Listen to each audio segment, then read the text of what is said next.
佢嘅名叫做黃牙發。呢個黃牙發好大隻，而且乜嘢都親力親為。佢中意同班老友一齊嘆茶，佢哋仲俾咗佢一個名添。喂，大班長，係食嘢喎，係。大班長，Petronas，佢好中意跑步，又真係唔識攰嘅喎。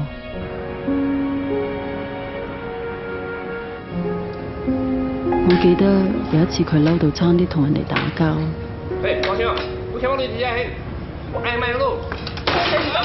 佢發起火上嚟，就真係冇人可以阻止到佢。講到食嘢咯喎，仲更加冇人可以阻止到佢。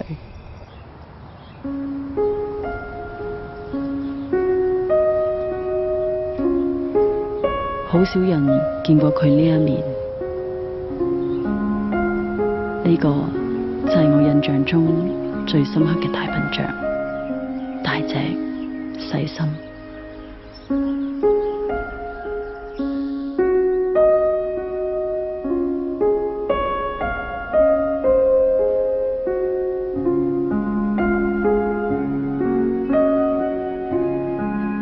老豆，出院我哋要食靚嘢咯。